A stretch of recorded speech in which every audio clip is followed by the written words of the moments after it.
Hey, y'all.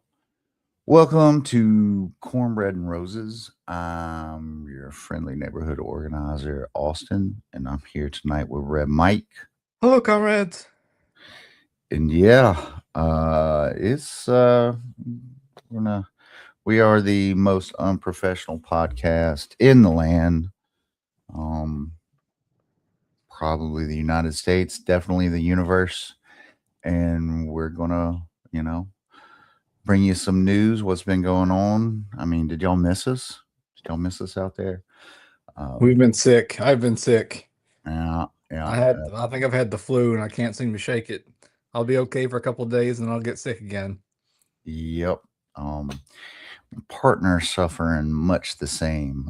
But yeah, COVID, not COVID, COVID, actually, It's not COVID. COVID. She's got COVID. I don't have COVID. It's not COVID. No, it's I not. took a test.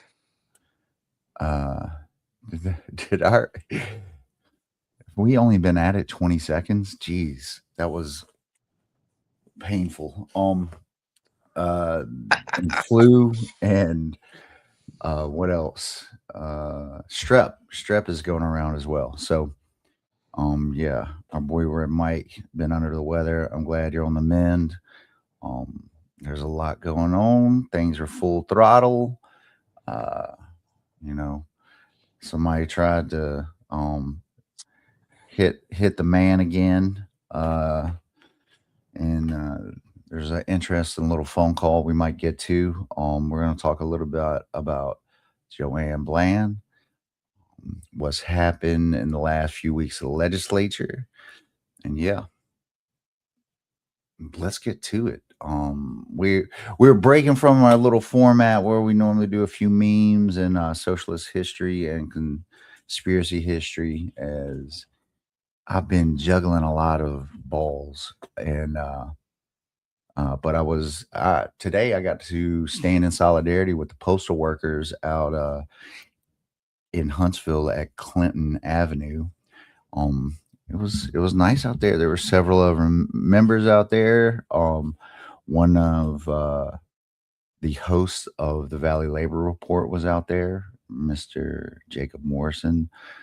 Candidate running against Arthur Orr was out there. John Dickey um, met, got to talk to the organizers themselves, a couple of them. They had shirts, they had signs, they were squared away. Fox News, I bet you the Fox News segment is up. So, yeah, it was a pretty good day for Sunday. Oh, and, virtually attended church with the Unitarian Universalists out at Huntsville. Rev Jamie had a whole lot of wise words today and a whole lot of good singing. So it's been a pretty good day. Oh, Wow, I'm impressed. I lay sure. in bed. I lay in bed with a fever for most of the day and Well, didn't you feel did any better. you did the important part for a podcast, which is to actually read articles and have a plan and thing to talk about. Me, on the other hand, not so much. But yeah, as the It's all right. title We'll get through said, it. huh? We'll get through it. Yeah, we will. That's right. We'll do it live. That's all right. We'll go Bill O'Reilly mode. Yes, sir. So we're gonna start with um so as the title said, rest in peace, Joanne Bland.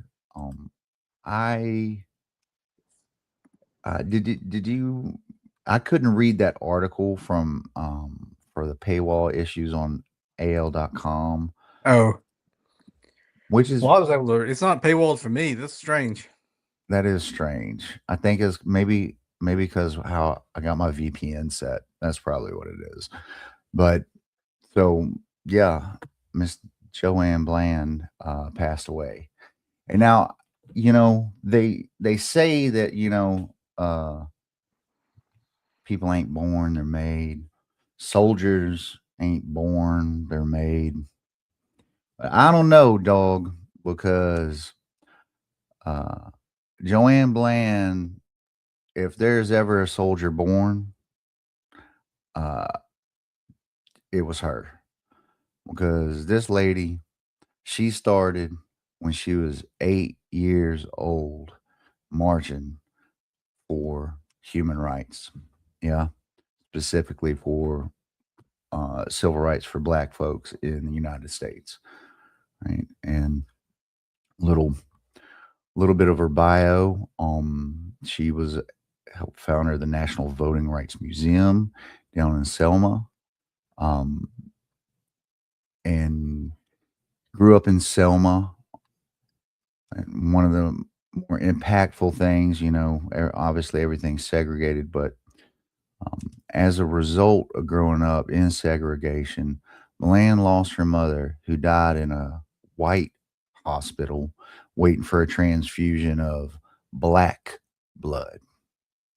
So that's how this, you know, I'm not exactly sure how old she was when that happened, but I'm sure it was very much a motivating factor in her starting to march and protest and organize at the age of 8.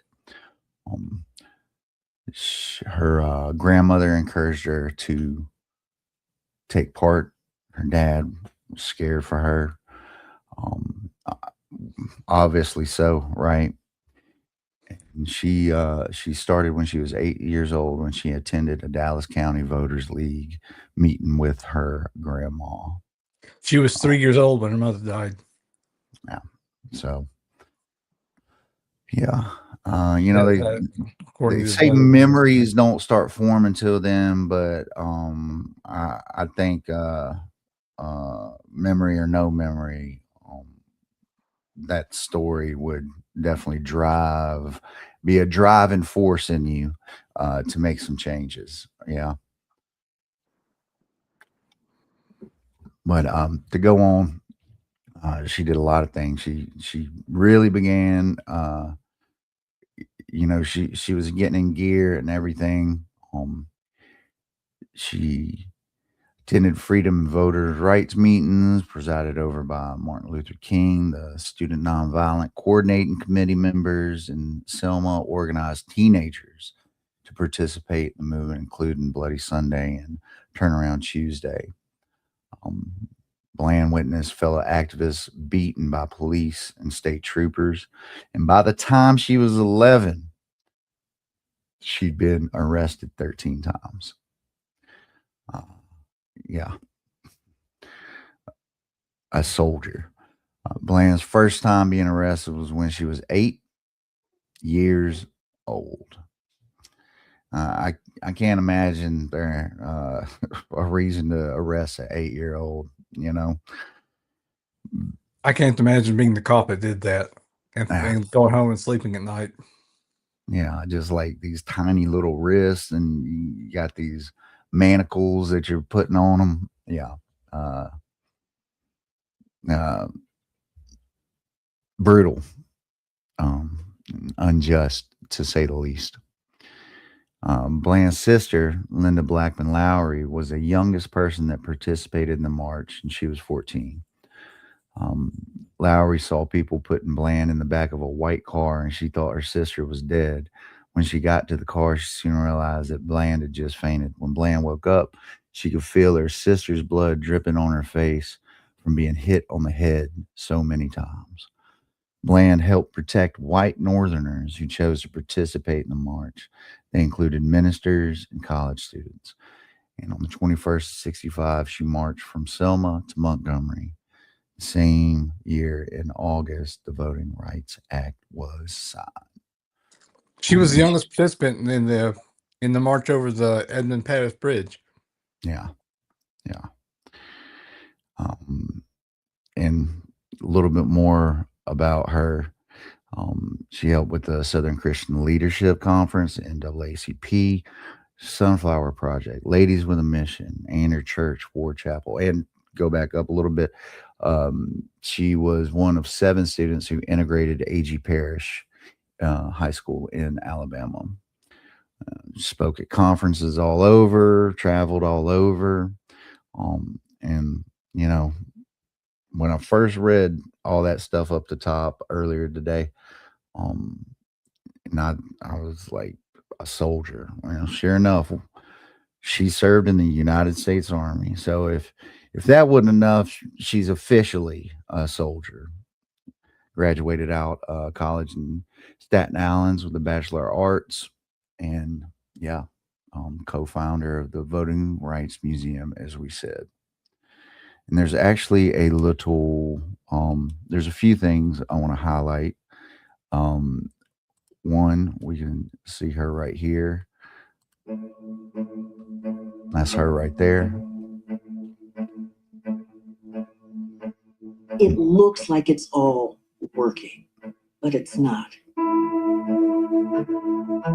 Man, that voting must be awfully valuable because every time I turn around, somebody trying to take something from me. Voter suppression is not just a Southern phenomenon. This is nationwide. It might be thin for you. But see, if you progress, you forgot to take me.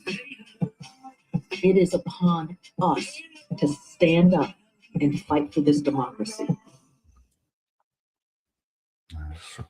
That is right. It is upon us to stand up. But that was Miss Bland in there. She's featured heavily in this After Selma, which is a 2019 documentary by this fella here, Loki Mulholland. Love the name. Can't get a much better name than that, really.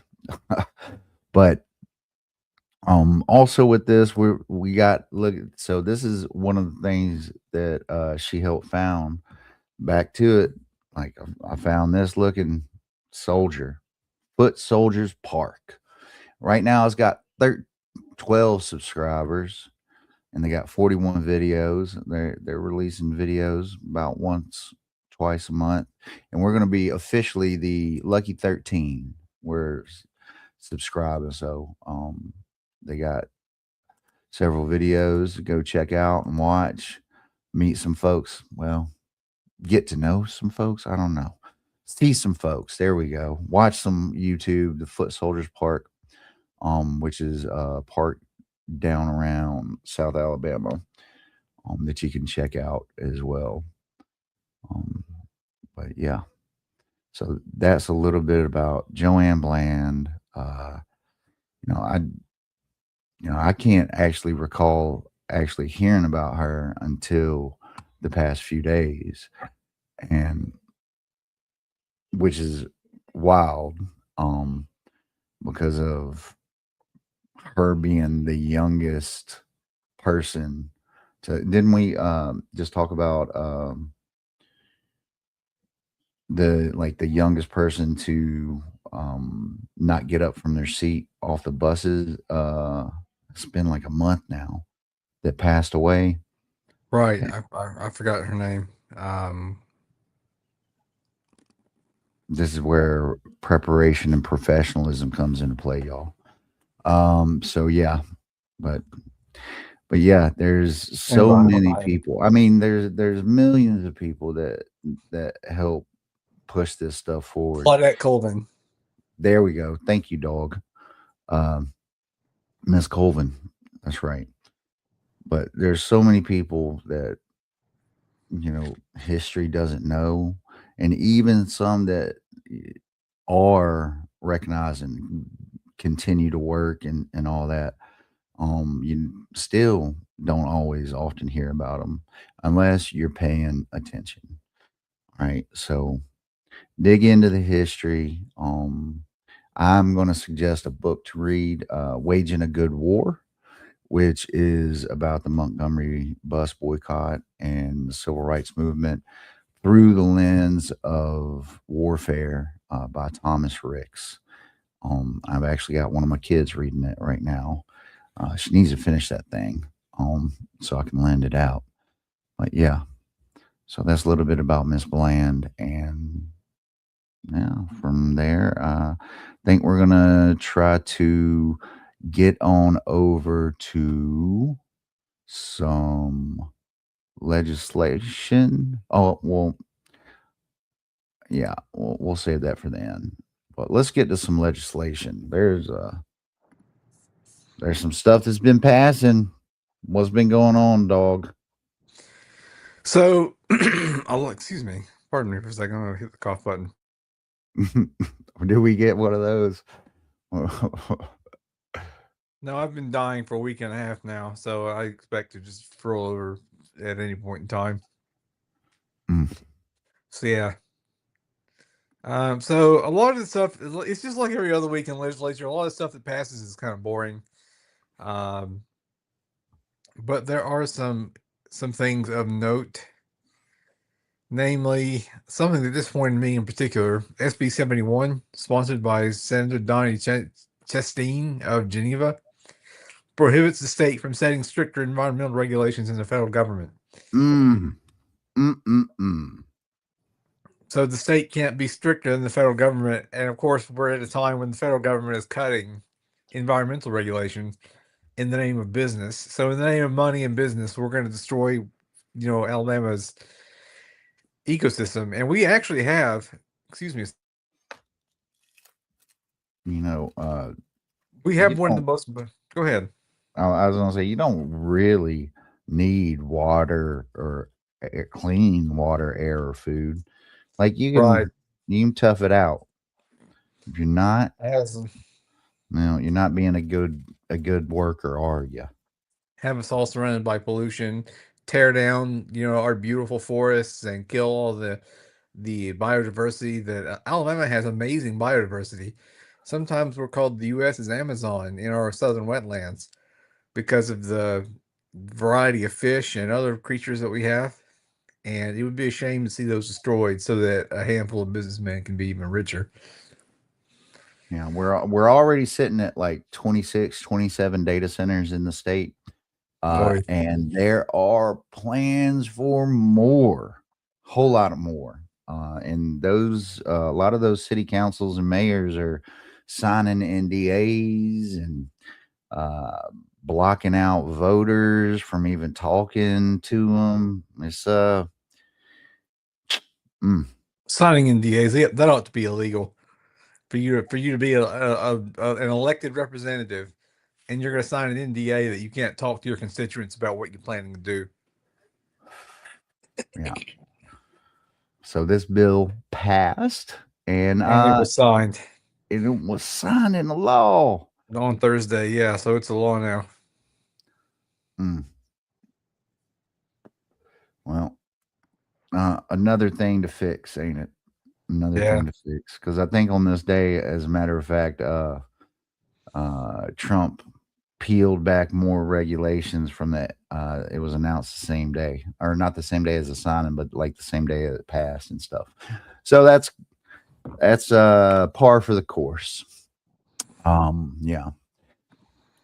So what else caught your attention? Let's see. I'm scanning the list again. I have a list somewhere, but I'm experimenting with a new way of organizing my tabs. So hopefully we'll see if it's a little bit better or worse. A more professional way to organize your tabs. Possibly more professional. The test is in the proof is in the pudding, right? We'll see if it actually helps me get things. I usually take notes about what passes where, but so just to point out the ridiculousness of how our state government is set up, this is obviously the week of like entertainment districts. We got one in Alabaster, and where did I see that one? Another one in Alabaster. Oh no, it's passing from the Senate to the House. My bad. But removing weeds. Alabaster authorizes this Representative Russell Bedsole, Republican, authorizes the removal of weeds from public properties in Alabaster when they become a public nuisance and provides for their removal. This is it takes the state government to mow a lawn in a city somewhere, because we don't have home rule because because the state legislature was and is, I think, rightfully frightened that local municipalities, especially those that are majority black, will pass more progressive legislation. And it's a way Mhm. of killing progressive legislation. So everything has to be done to the state government. We've got to have home rule in the state. We've got to have a new constitution, in fact, I think. I totally agree. This is another little interesting for the North Alabama area. Amends the Alabama Rep HB 337. Rep Andy Witt Harvest amends the Alabama Constitution to move privately owned sewer systems. Why is that a thing? That use public roads in Madison County under the Public Service Commission's jurisdiction. So that's actually moving uh, clearly the jurisdiction from the county to the state level. And it passed 64-0 to the Public Service Commission that they want to do what with? They want to abolish. It's Suddenly we not got they don't want to abolish it. That's one thing I was going to talk about too. Is the fate of HB 392, which didn't happen this week. It hasn't moved in a couple of weeks, but basically, right now the members of the Public Service Commission are elected. When you go to your ballot, when you go to vote, you'll see on your ballot there are three seats, and you can vote for them. But they want to do away with the elections and have them be appointed. So basically, the governor would appoint one member, the Speaker of the House would appoint one member, and the President of the Senate would appoint one member. and this is backed by both Republicans and Democrats. It has significant opposition as well, both from Republicans and Democrats. And in fact, even though it's gone through committee, but it hasn't been scheduled. It was removed from the schedule in the House.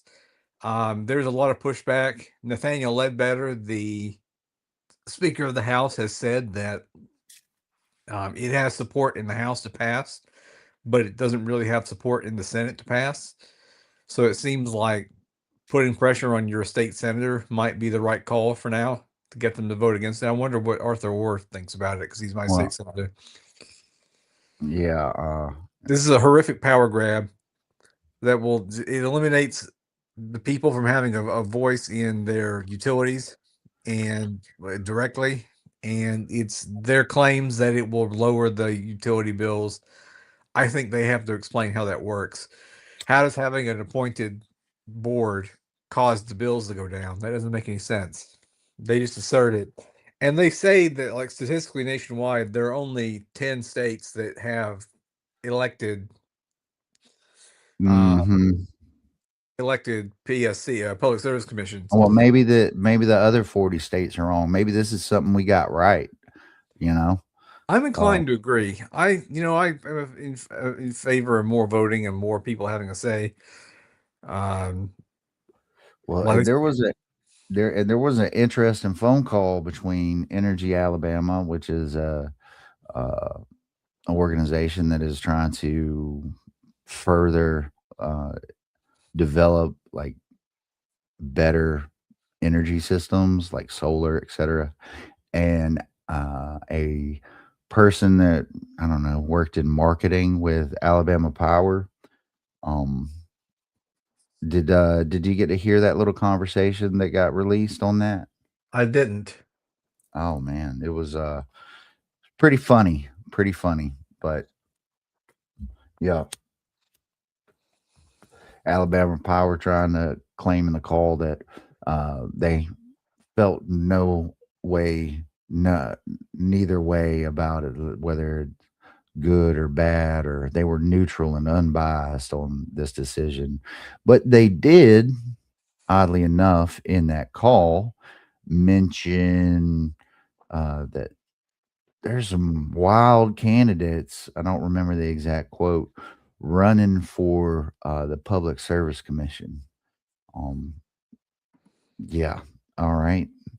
There's believe we got Sheila McNeil, who's running for one of the seats, and then there's a supposed to be a primary for another seat, and these are both Democrats that are running. One of them, DSA member, uh, Alabama fella down in Mobile. So I wonder who they're talking about, especially with the fact that all these rises and they tried to sit there and lock the rates in for 2 years to try to make folks forget or whatever. There's a big Facebook page with several thousand folks in it that are, you know, over Alabama power, to say the least. Yeah. And my whole thing is it's a utility, it's a public good, and to tie back into these the environmental laws and the data centers, we are subsidizing them. Like our rates are going up, but theirs are locked in, right? Theirs are subsidized by us, the public. But yeah, rant over. No, I'm inclined to agree. I think having direct accountability to the people is good for public service commissions. I mean, obviously they should be all state run anyway. And I think Yes. having them be elected is a way to keep a way to maintain their independence, and they're directly answering to the people. Like it's not just a side issue. Like this is a primary issue that people can vote on. Their claims that appointing the members will lower the rates. The two highest states in the country are Hawaii and Maryland, and they both have appointed public service commissions. They Montana, which has an elected one like us, pays lower per month for electricity on average than Alabama does. So Mhm. so there are several elected appointed boards that have a much higher average monthly cost than Alabama. Yeah, I saw up in like Washington area, they pay like we're paying 16 cents per kilowatt hour, and they're paying like 3. Yeah. So yeah, that is quite a discrepancy. 5 times. And you got folks, and you live in a trailer or something. Those things ain't sealed up the best, you know, Right. and you can get some wild energy bills in those things. Wild. My dad lived in a trailer, and he'd have a $500 bill. You know what I mean? Like, is ridiculous for Oh yeah, his no. little area. I lived in a trailer when I was a kid, Yeah. and we didn't build the house until I want to say I was around 8. So, but I remember having the house built. Um, and yeah, and I think it makes a difference. Like if something happens, you have somebody you can call who you're the constituent of that has a reason to listen to you. Versus if I call the Public Service Commission and they're appointed by the governor, they don't care what I think because they're appointed by the governor. They care what the governor thinks. So it's just another roadblock. It's another. I just don't. I mean, plus I just don't like this idea of taking away votes from people. And the case that it's tied to lower rates, I think, is highly dubious.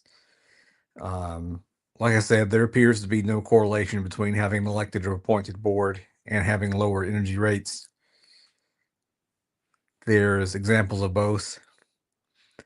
So experts have said, like, in fact, this is the title of the article. Experts say that ending the PSC elections will likely do little lower the power bills. So they say that the drivers of power bills are fuel and infrastructure costs. And as the price of fuel goes up and as the price of it and as infrastructure gets older, that's what's driving energy costs. And having an elected or appointed board won't have any kind of issue, won't have any kind of control over that issue. So I am urging you, if you have a chance, to write to your state senator, especially, if not also your state congressman, and tell them you oppose the changing of the PSC to be appointed rather than elected. Like I said, they've already pulled the bill from the schedule, even though it's passed the committee. They think that it's going to be held up in the Senate. So that's why I think putting pressure on the Senate is the way to go, because that's where the bill is weakest. But it can't hurt to contact both your senator and your state legislator, your House member. I mean, Yeah, getting that Facebook page. I can't remember what it's called, but I'm sure if y'all found us, you know, you can find it like against the corruption of Alabama Power. Alabama Power is corrupt, something like that. You'll find it. You'll find it. so yeah, and this is an issue that we can win on because, like I say, a significant number of Republicans are also opposed to it. There is a statewide Republican group called, I forget what they're called, but they were endorsed by Ronald Reagan, and they're opposed to this bill. So they're getting a lot of pushback from Republicans. So this is a voice where you don't have to call and say, "Hey, I'm progressive. You're not going to listen to me anyway." This isn't one of those issues. So I think this is a winnable fight, and especially Totally. since they've already pulled the legislature from the schedule. Yeah. Yeah. So I know Alabama Progress has been involved in stopping this bill. So I've seen other people involved, but there are lots of Republicans involved too. So you're not fighting alone. This is not just screaming into the void this time around. Well, I think them even trying to do and say all this, all they've done is done a little Streisand effect and like brought more attention to the discrepancy between what goes on here and what goes on in other states as far as like cost and stuff. And people are like, oh shit, oh, we getting fleeced, you know? Yeah. And they trying to fleece us more. Yeah, and like I say, the experts say the costs are based on infrastructure and fuel costs, and they have nothing to Mhm. do with have absolutely nothing to do with appointing or electing your PSC board. So Well, my question is, are those infrastructure issues related to data centers? Because I'm going to guess maybe they are. it wouldn't surprise me if they were. I know that data centers are bad for the environment, and they consume quite a bit of power and water. And if you're dropping these in these little towns, well, that distribution area needs to be upgraded, don't it? You know what I mean? So Right. they're like, what? I don't know the stats exactly, but yeah, they're certainly increasing the amount required on that little distribution area in a small town for sure. Mm. So, what else caught your eye? So let's see. I thought this is a rare bit of good news, I think. So SB 63, sponsored by Senator Arthur Orr from Decatur, who is my state senator, regulates the use of artificial intelligence in determining healthcare coverage. So the Mm. bill passed 27-0 and goes to the House. It's a bill that says they can't use AI to determine who's covered by healthcare plans.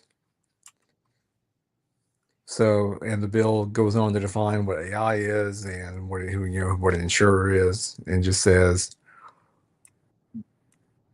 um, that they're limited and they have to inform users when they use AI for the purposes of determining coverage, and that they're banned from using it under certain events. It's a long bill, but you can read it. HB 63 or SB 63. Sorry. So I was happy to see that. Like, it's very strange, Arthur Orr. Like, he's very hit or miss. Like, on some issues, he's a doctrinaire conservative, and you can be very frustrated with him. But on the other hand, he comes up with some good stuff like this. So he's like he's a very complicated sort of guy. It's very strange being his constituent. Is he Not, one of these Republicans that used to be a Democrat? I don't believe so. Okay. Okay. Well, earlier I mentioned John Dickey. He's the Democratic nominee that's running against Arthur Orr. So if you're interested in helping replace Mr. Orr, there's a candidate out there that is working to do that, and he was standing in solidarity today with the postal workers. So shout out to him. Oh yeah, don't get me wrong. I'll definitely vote for the Democrat that runs against Arthur Orr. I'm just trying to say that Well, there wasn't one last time you voted, was there? I don't believe so. No, there was last time I voted, there were 2 Democrats on the ballot. One was Kamala Harris, and the other was Greg Griffin running for the chief Supreme Court justice seat. Mm-hmm. And that was it. Locally, there was nobody running. So this year, I'm expecting it to be a little bit different. There will actually be Democrats to vote for. Now, do they have any hope of winning? Probably not.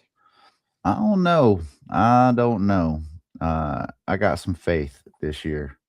That's if we even get to have elections. Yeah.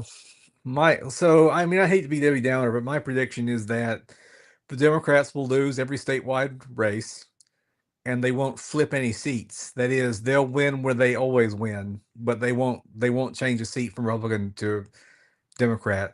Now it's going to be a good year for the Democrats nationwide. Like I definitely think we'll take the Democrats will take the House. I shouldn't say we because I'm not a Democrat. I definitely think the Democrats will take the House, and it's possible they'll take the Senate. In fact, it seems pretty likely they might take the Senate as well. But in Alabama, my anticipation is that it will be a bad night for Democrats. Like that's just the way things are in Alabama. Like, yeah, we'll see some good people get elected from other places, but here it's going to be Governor Tommy Tuberville, and then the rest of the clowns on down. Barry Moore is probably going to be the senator. That might hold true, but I don't know. I got a little faith. Going on over here. I got a little hope. I got a little revolutionary optimism going on. As much as a midterm election can be revolutionary. I don't want to take that away from anybody. I'm just saying what I expect to happen, and I still think it's important to contest elections, and it's important. I think they're powerful for cultural change, and I think that as we've seen people like AOC and Bernie get elected and even run failed campaigns, you get ideas out there, and those ideas catch fire. And they build on something that you can build on later. That's right. And so now the DSA is sitting on 100,000 people, whereas when Bernie first ran, we had 17,000. Well, so and it's looking like that. There's around 9 DSA folks that are in these elections. So I think it's vital to get out there and run and to invest the resources in running for office, because I think they can have that cultural effect. And there are lots of people who will embrace radical ideas if the Democrats are seen to embrace them. And that means, contesting elections as Democrats and running within the Democratic Party, even though it's something that I'm not personally willing to do. I think there's value in it. Yeah, and there's plenty of other work to do, folks. Plenty of other work. For sure. But electoralism ain't your thing. Go start a union where you work. All right. It's just it's hard for me because like I see the value of electoral campaigns, but also I think it's important to be realistic about what you can accomplish. And is Doug Jones going to be the governor of Alabama? Absolutely, in my opinion, absolutely not. But it doesn't mean, but you get a bully pulpit that you can use to push for radical ideas, and you can use to change the culture. And it would be nice if he would use that for something other than a state lottery. But yeah, well, I gave him a wall of text when every time he sends me a little text asking for something, because somebody's on the other end of those things that looks at them. So just keep that in mind as whenever these things pop up after they buy your data and get you on their list to talk to. So yeah, not bad. Goes to the house. Or the robots not deciding a death panel for folks. The AI death panel. Like, that's what they should do. I often wish that the left were as good as the right at language. Like, when they come up with things like death panels and other things, like, they're so much better at naming things than we are. Well, but that's the whole thing though, is like all you got to do is when they say these things, you think to yourself, I bet you that's projection. And then you take another little look, and sure enough, more times than not, it is. And they're the ones wanting to create death panels. So Right. keep that in mind. Just, do a little rhetorical jujitsu with them and hem them on up. Sure. So, Yeah. what else we got going on? So, and then the bad news, SB 209, sponsored by Senator Shay Shelnut of Trustville, requires public education teaching sex education to teach sexual risk avoidance, read abstinence, instead of comprehensive sex education. So the bill passed 26-3 and goes to the House. I mean, this is basically a teen pregnancy act. Instead of getting useful information about how to prevent pregnancies and illness, teens are going to be taught that abstinence is the only way, and that has been shown not to work. Like, it's failed every time it's been tried. We already, yeah, and these teens, they're gonna just turn to social media, right? And how right, good is exactly. that? And How they're good going to is believe stupid things like, oh, if you just rinse out with Coca-Cola, it'll be fine. Mhm. And all the other myths that people are inclined to believe. Like, I mean, yeah, like, basically they're going to be getting their information from social media influencers and TikTok, which I can't think of a scarier sentence to learn anything from TikTok. Oh goodness, I saw a video the other day. This fella, he's like, he's in an interview. Guy asked him, "Oh, what would you do if your arm got chopped off?" He said, I would take some honey and some raw meat. I wouldn't go to the hospital and just, rub it on there, and it'd probably regrow." No, every Mm. bit of that is wrong. I First of mean, all, the sugar could act as it does, like, create an antibacterial environment, but it's suboptimal. They used to pack wounds with sugar and stuff like that, but that was, before things were developed, right? well, first of all, if you lose a limb, you've lost all the blood that's in that limb, and you're probably gushing more. Oh, So your immediate problem is blood loss. yeah. You're not doing any of that is correct. You're going into shock, Right. and your whole body will be shivering, and you will lose muscle control. So, and, like, as far as I know, human beings can't regrow anything. No. So we're Well, not, skin. We got skin yeah, down. Not, depending, not limbs. but definitely not bone. Right. You ain't regrowing no bone. Mm-mm-mm. Yep, that's not happening. Mm. Yeah, we're not a bunch of Wolverines and Deadpools over here. Oh. And that's just like the tip of the iceberg of stuff I've heard people say. Like, I watch a lot of people online where they're talking about, like, these legal theories they hear on TikTok. So, God, there's nothing worse than a TikTok lawyer. And, like, they'll try to spout off this nonsense to cops and then just get arrested because they're completely in the wrong. Oh, what are they? The verifiers or auditors? That's The it. auditors, yeah, the frauditors, um, who will just, like, believe just the craziest stuff, and, like, you can't trespass me unless I commit a crime. And it turns out that's not true. Um, or you can't kick me off of a public, so, like, I pay for this with my taxes, therefore I have a right to be here. And it just, yeah, Like, there's nothing worse than a TikTok lawyer. So I can only imagine what TikTok medicine is like. Like, oh, just wave a crystal around and it'll be fine. Like, no, and not. Mhm. I'm a very wooey person myself, so don't. I'm not trying to bash people who use crystals in their practice. Um, But yeah, don't interpret it that way. I'm just yeah. saying that if I got cancer or if I've got something like that, like I'm gonna do my wooey stuff, but I'm also gonna take my chemotherapy pills. Well, yeah. Porque no los dos? Yeah. Uh, yeah, we got a couple little other bills through here. This one right here, allowing the state board of education and local boards to adopt policies to on release time religious instruction and requires it to allow students' parents to choose whether or not their students participate in a program.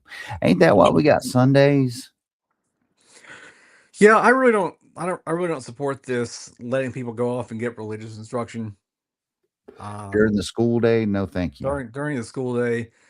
Maybe if it were like one day a week for an hour or something, but that's what Sunday is for. That's what, or Friday night or Saturday or whenever your particular religion does its religious observations.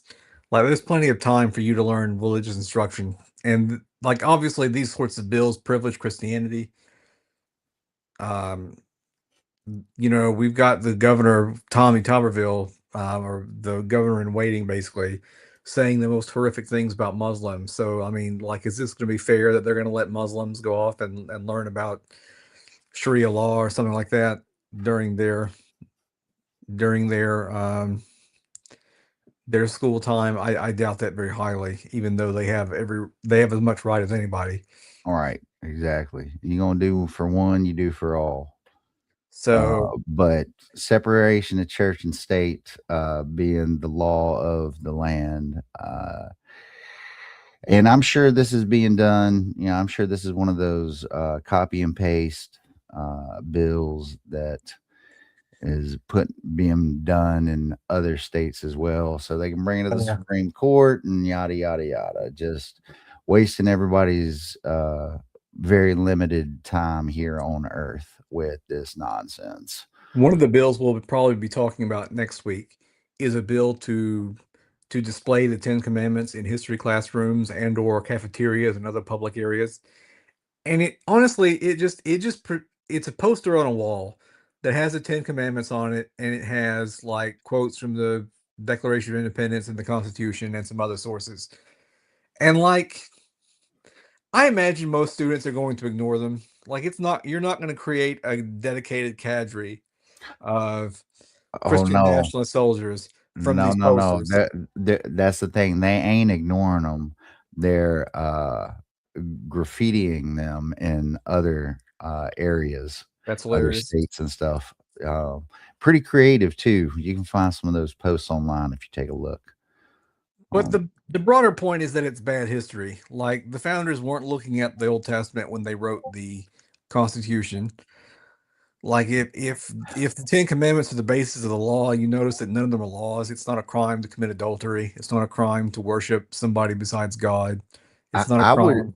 yeah, I would say actually that if there's something in the folks that wrote the Constitution's head at that time, it was the Inquisition and the bloodiness of all that.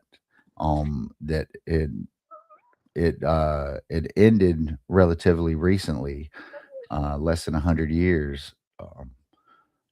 So if they were thinking about anything with this separation of church and state, I can almost guarantee. Now I ain't no historian, and I ain't read that nowhere. That's just my gut feeling on the I'm subject. sure. But also there was like, from the development of Protestantism, there was like 2 centuries of constant warfare between Protestants and Catholics throughout Europe.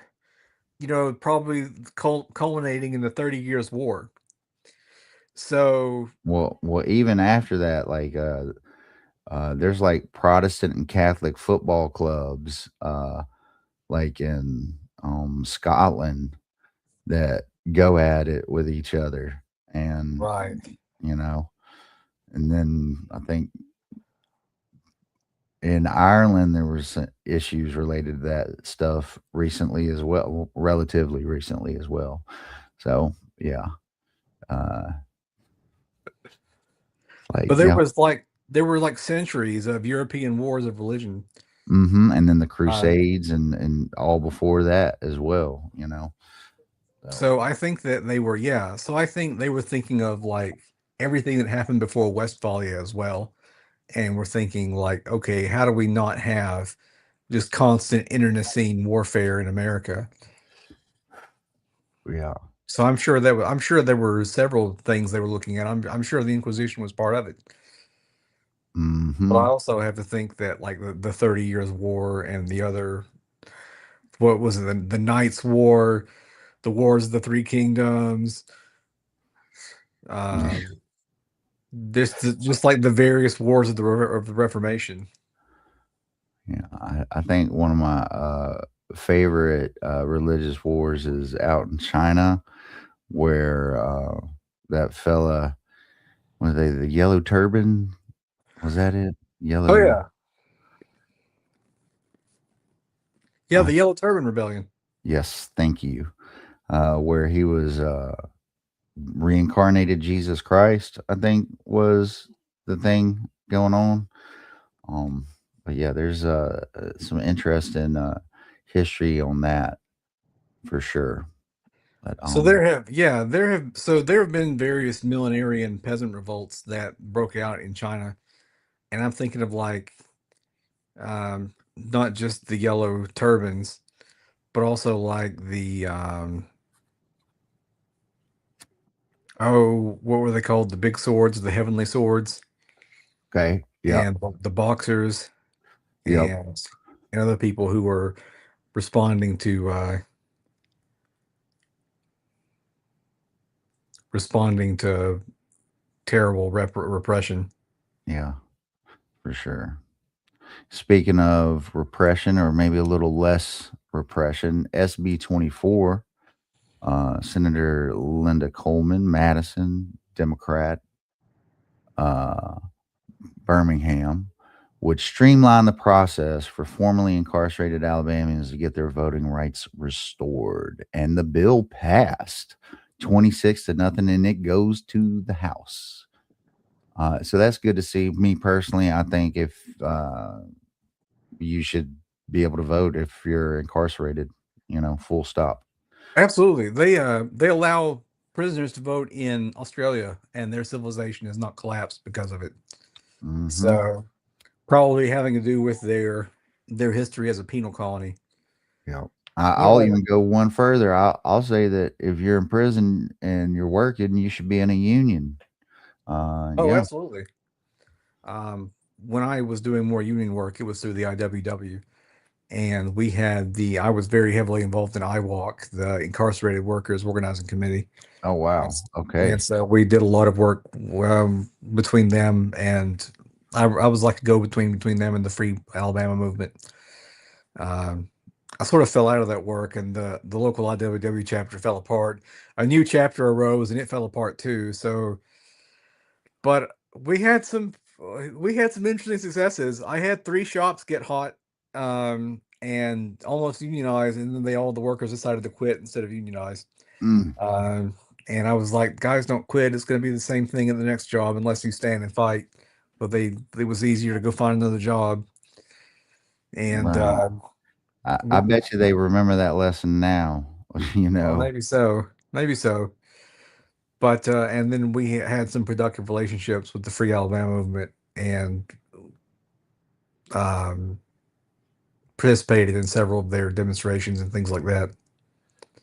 So, yeah, I've cared about Alabama's prisons for a long time. It's one of my high priority issues and always has been. Um, I think like to me of all the disgraces of the Alabama government, prisons are at or near the top. Like Hmm. it's just unconscionable the way we're treating human beings, and it's a continuation of the slave plantation by other means and another name. Yeah. And if I can pull it up real quick on my phone. I downloaded 2 books this week that I need to get to. One of them is Propaganda, by look it up. And oh goodness, you're gonna be all slow. And the other is The Price of Mercy by Emily Galvin Almanza, who's a lawyer and goes into a lot of what's wrong with our justice system. I don't find Propaganda. I think it's Alex Kirsten. But yeah, this last little bill is interesting right here. 288, Tim Milson, Republican out of Florence, requires agriculture boards to appoint their own successors instead of the legislature every 5 years. Yeah, I think I support this. It sounds like it at least is some semblance of local control instead of everything having to go through the legislature. Yeah, it just reads funny to me. Requires the boards to appoint their own successors. Maybe that could be, I don't know, a local vote if we're looking at boards and stuff like that, right? If, county boards elected, why aren't these folks? That is true. They probably should be elected, but it's probably better. I don't know. I don't know. Like I can see it either way. Yeah, yeah. But yeah, that goes back. This is an exception to the home rule is what that is looking like. Yeah. We got any other major things going on? Not really. A lot of the other bills were local things and other issues that probably should be handled at a local level instead of through the state legislature. Those are the major ones that I had picked out for review by us, like things that are, I think, especially important to support or stop. Like I think the bill banning sex education is basically a teen pregnancy act, and we already have one of the highest rates of like syphilis and chlamydia. My mom works in medicine, and she can tell you all the stories about like we have outbreaks of syphilis and things like that just all the time in Madison County. Mm. So They don't put that on the news, do they? they don't put it in the news, but it happens. The hospitals know about it. Mm-hmm. And like there are several different strains, and they got to make sure they get the right medication for the right strain. But they can often like trace it down to like they can identify patient zero, who patient zero was, and it's very fascinating the way they work and they do that. Well, it seems like these things should be that should be pushed out to the public. You know what I mean? Uh, very interesting that it doesn't. They're happy to talk about shoplifting sprees or something like that. But Every public once in a health, while, like maybe these should be mentioned as they occur, at least on a website or something by the hospitals and whatnot. I think so as well. I'll see like news articles saying, "Hey, there's a round of chlamydia going around" or something like that. And recently, one of the articles I sent you was about measles. Mhm. They're anticipating a measles outbreak in Alabama any day now. So That's right. Which, if you didn't see this coming, you ain't paying attention. There's measles outbreaks all across the country right now. And I think we've officially are there. There's a certain criteria that says, "Oh, your country is free of measles." You're yada yada, and now we are officially not free of measles. right. And it was a matter of time before it'd start here. And it's real bad out west and out in Texas. And then I think one of the Carolinas is having it pretty bad as well. And, and a lot of doctors, they've never seen measles before, because it was eradicated in the 50s. Right. It's one of those ailments that we should have licked and stayed licked, and instead it's coming back because of vaccine hesitancy and other things. And it's just it's so easy to go and get a shot against measles, and there are no bad effects that come as a result. Like, it doesn't cause autism, and even if it did, like, people act like autism is the worst thing that could happen to you. I'm autistic. It doesn't seem to have done me any harm.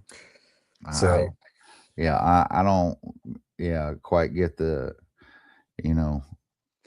fears and all related to all that, but of course it's not true that it causes autism. It's not true that it causes all these other things, and it's one of the easiest things you can do to protect yourself and your children from a horrible disease that used to kill people, by the thousands, until we got it under control. yeah. And, like, even if you're vaccinated, like, the vaccine is only like 97% effective, which means that, there's a small chance if there's exposure that you could get it. But And if you get to that herd immunity stage, you know exactly. you probably ain't gonna run into it, and then that increases your chances of living and not getting it in the first place exponentially. So yeah, We should get my mom to come on and talk about vaccines sometime. that would be awesome. That would Yeah. be awesome. There are you gave us a lot of articles this week. Yeah, I always pull up more than I think we'll need. I always try to be prepared, and I just kind of wait and see how the conversation flows. I figured we'd talk about Joanna Black. Was that her? Bland. I'm sorry, Bland. Her name was Blackman, I think. It is. Yeah. I mashed up her name. Joanne Bland.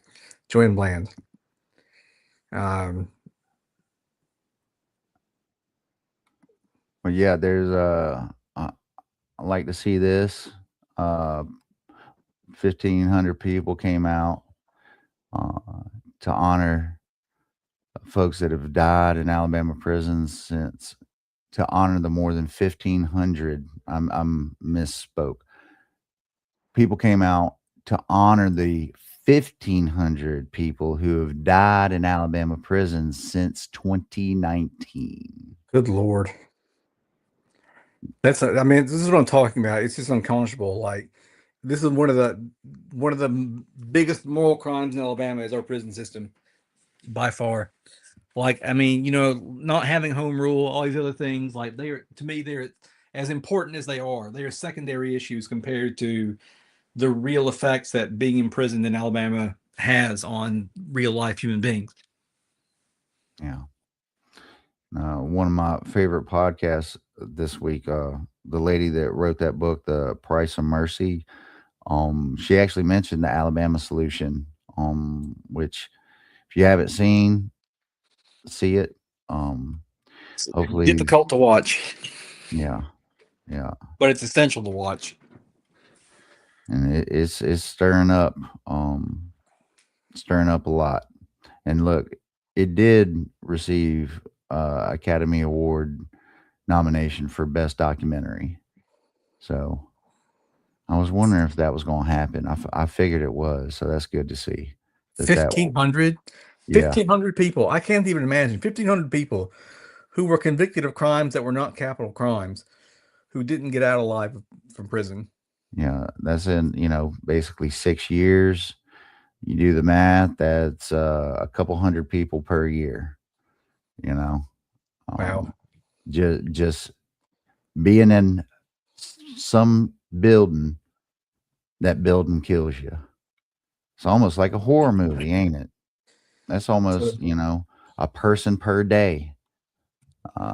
They're understaffed. They're overcrowded. There are problems with the food and with the water. There are problems with not just the interpersonal violence of prisoners, but the guards apparently quite violent to prisoners. I've heard some horror stories, Yeah. and or they might be working perfectly as designed. oh yeah, no, I don't think that. I don't think that the system. People say the system is broken, and at the risk of repeating a cliche, like it's working exactly as it is designed to work. The purpose of the system is what it does, Mm-hmm.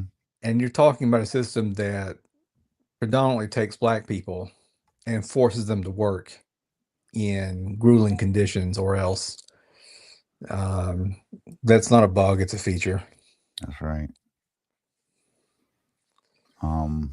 Shout out League of Women Voters. They had a little panel exploring issues endemic to prison and parole board policies in the Deep South.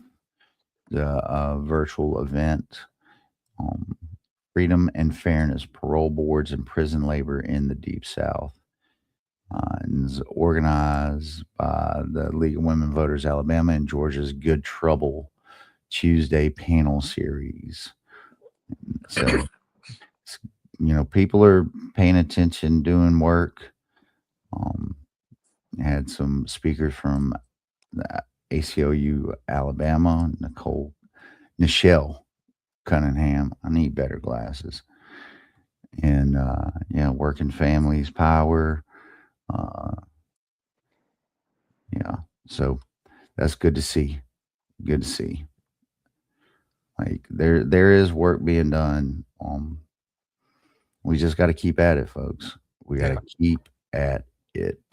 The more I learn about how Alabama prisons operate, and like I read about people freezing in the winter and burning up in the summer and sleeping on raw concrete and not having access to medical care and facing danger at every turn and being made to work for bum pay. Um, and then like to do everything right and then still to be denied parole because, oh, you're a criminal. We've branded you somebody that we can throw away. Well, yeah.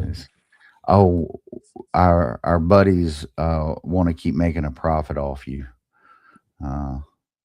yeah, I with just some of it. I mean, I don't know. The prison system makes me hang my head in shame, and I think it's like I said, it's one of the most important things to tackle in Alabama, I think. Well, the UN declared the Epstein files a crime against humanity. Maybe the prison systems are as well. Well, that's the nice thing about like, not the nice thing, but one of the nice things about like and I was hoping that Biden was going to do this because Obama's Justice Department was going to take over Alabama's prison system the way they did California's. And of course, Trump got elected and put Jeff Sessions in charge of the DOJ. And then, of course, nothing like that was going to happen. Yeah. But Biden had 4 years to do the same and didn't do it. And he should have. He absolutely ought to have done it. Well, he's of the super predator bill fame back in the early 90s and all that stuff. Oh, yeah. Joe Biden. He's basically the architect of this system.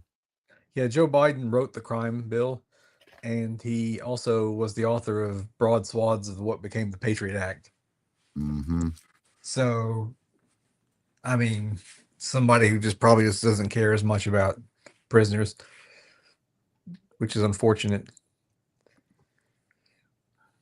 You should care for those in the roughest spot.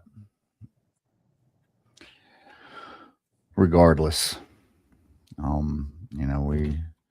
NPR had a good article on the 287G agreements. I think it's incomplete though. I looked through it. Madison County sheriffs weren't on there, and we know they have an agreement.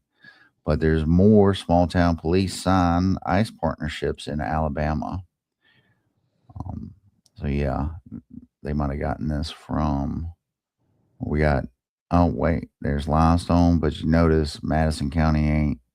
But this whole area here, this little area here, got this little area here, little down there, little down there, little down there. But you got the police department and then the sheriff's departments, right? So doubled up over here. And I think that was the only, and it's doubled up over here in Mobile County. So yeah. And these agreements, there's a few different ways they can work out. Oh, here we go. Perfect. There's the jail enforcement model, which I believe Madison County uses, is identify and process removable immigrants with criminal records or pending charges who are arrested by local agencies, and they hold them for, I, I, I heard 72 hours, but it's probably an indeterminate amount of time. And then there's the task force model, enforcing, quote, limited immigration authority during their regular police work. So that's where they start doing, asking for the papers. And then the warrant service officer model, which is serving the warrants on immigrants in jail. And I like how they don't really define, is it judicial or administrative in this sentence? Whereas, only judicial warrants have actual legal weight. Everything else is just them doing some like crazy paperwork loophole thing that they think it's like, oh, we made a new form, so that means we can do it. Yeah. But yeah. And if you look, Alabama's immigration detention facilities held nearly 140 in federal custody, according to the most recently available ICE data for the year ending in January. I think that's higher than that, because I heard out in Madison there was at least 30 folks. According to the most recently available, Louisiana detained 8,244 immigrants this month, making the second largest in the nation after Texas with 18,734. California has 6,459 detainees. Florida holds 5,231, and Georgia has 4,227. And there's children in these numbers, and there's U.S. citizens in these numbers. If you care so much about citizenship and whatnot, and there's pregnant ladies, and there's pregnant ladies who lose their babies, and if you care so much about the life of an unborn child and whatnot, so that's all going on. It's my question is, what's the magic number for this to be considered a genocide, possibly, or whatever legal term out there. But whatever it is, it's an abomination. And it's an attack on the people, plain and simple. Yeah. So yeah, I kind of want to end on something a little fun. You got anything else you wanted to hit on? I think we covered most of the things that I wanted to talk about. We talked about Joanne Bland, and we talked about the bills that are coming up this week. That I think I hit the ones that I cared about the most. And so yeah, I urge you to get in touch with your senator and state house representative. There was some interesting stuff going on between the Republicans this week about, I don't know, Nathaniel Ledbetter got busted saying he doesn't give an S about the Republican Party. And it was taken out of context just a little bit. It's not quite what he meant. Yeah. Yeah. He meant like, my job is X. And so I'm not really worried about that right now, because that's not my job to worry about, which is right. Sure. But Sure, it's still funny. I don't know. I like watching them fight. So yeah.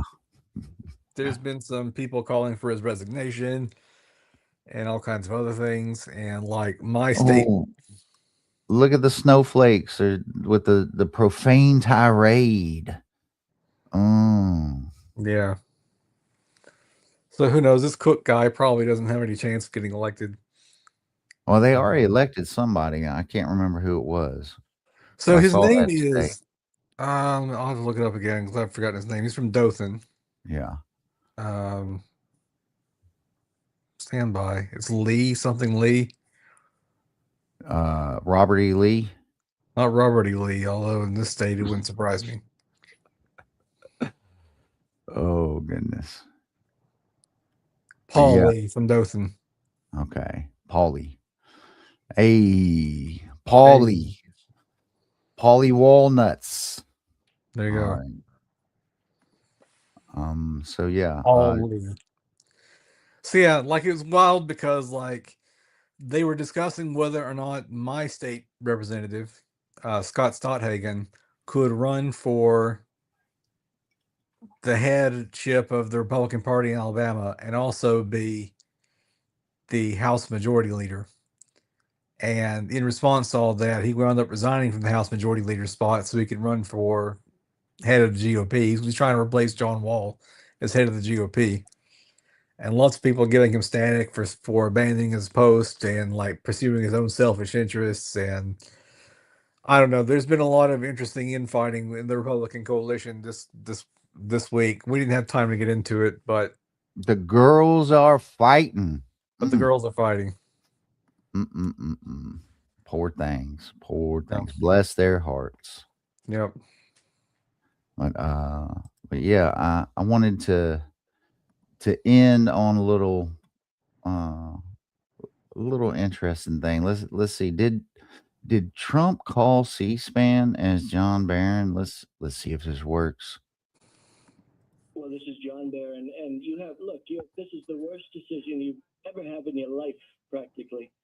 Jack's going to agree with me, right? But this is a terrible decision. And you have Hakeem Jeffries, he's a dope, and you have Chuck Schumer, who can't cook a cheeseburger. Of course these people are happy. But true Americans will not be happy. And you have the woman earlier, I assume she's a woman, she's a Democrat, but she said she's disgraced. She's devastated. All right, by John. this. We'll go to Chester, who's in Baton Rouge. Can't That's cook a gotta be- cheeseburger. That's got to be him. Come on. I don't know. It sounded just a little bit off, but if it wasn't him, then whoever did it was spot on. Oh yeah.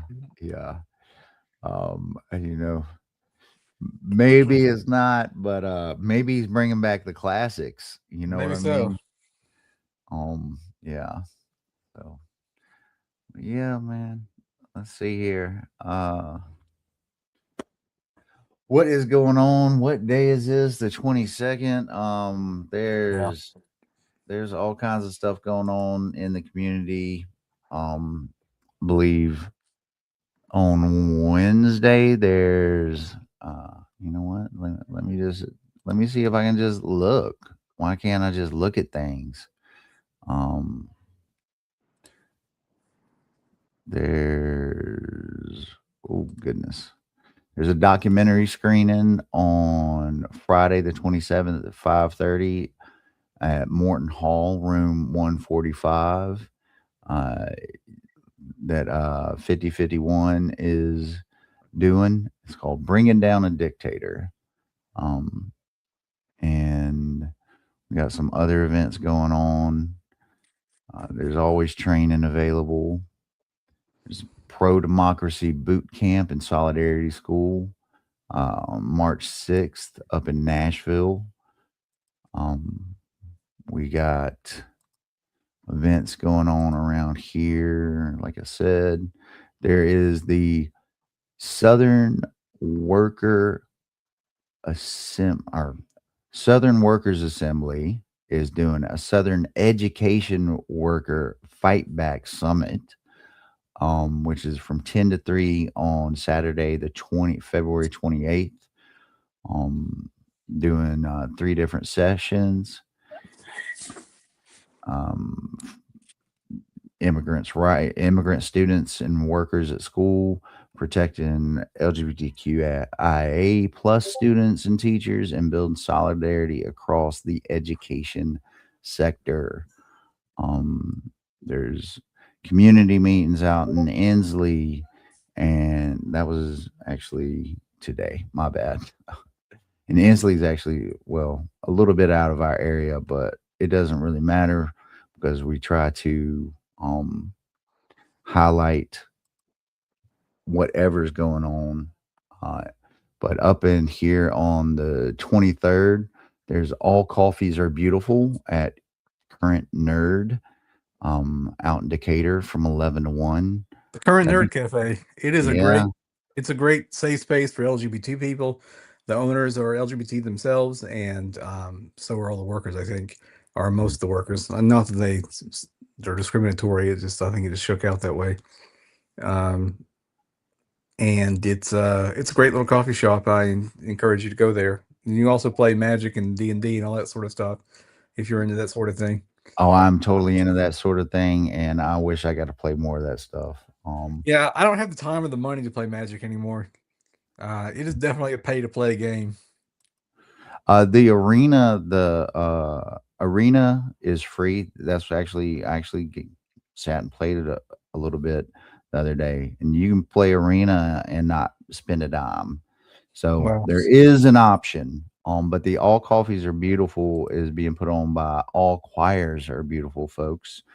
So shout out to them. And also on the 23rd, there's a ice out of Decatur by com.unity.al at 5 and a march at 5:30. On the 24th, Art for the Revolution at the Nerd Cafe as well from 5 to 9. Yeah. And then that sounds like hitting your hobbies you want to get into, man. I know, right? On Thursday the 26th, Huntsville City Council meeting at 5:30, and there'll be folks talking about all kinds of things. I might be there, but also at 5, right outside the City Council building, will be the Ice Out of Huntsville protest. Yeah. Then the 27th, there is the Food Not Bombs folks will be feeding folks. And at 6:30 on Wheeler Avenue, out in front of the police station, there's Justice for London Harkey protest that'll be going on. And then, of course, on the 26th, Alabama Progress Coffee Social at Gold Sprint. I got to go this past weekend from 11 to 1. And I think I stayed way longer than I should have, but it was okay. All the kids were okay. I didn't get in trouble, but I certainly got to enjoy some righteous company. So yeah, that's some of the stuff that's going on this week. There's also the a workers' assembly that's being worked on in the area and across the state. So the Southern Workers Assembly is getting together, and if you're interested in any of this stuff, hit us up. And it's great that y'all got to spend that y'all. It's great that y'all got to spend. No, it's great that y'all shared y'all's time with us, and we appreciate you so much. Absolutely. Be sure and like, comment, subscribe, all that good stuff. We read all the comments, especially the hate comments. We live for them. I love a good hate comment. That's So right. we thought about reading some on the show and responding to them. Like, why don't you move out of the country if you hate it so much? Because it's more fun to stay and destroy this one. That's why. Yeah. Mama and daddy raised a fighter and fight for what's right, and that's why we stay. That's why we stay, because, it's a whole lot similar in other places. Rest assured. But yeah, Red Mike, you got anything else? I think that's it for me.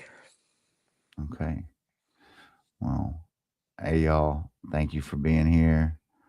And as we like to say around here, all the power to all the people. We the people break our chains together. Solidarity forever, y'all. Solidarity forever.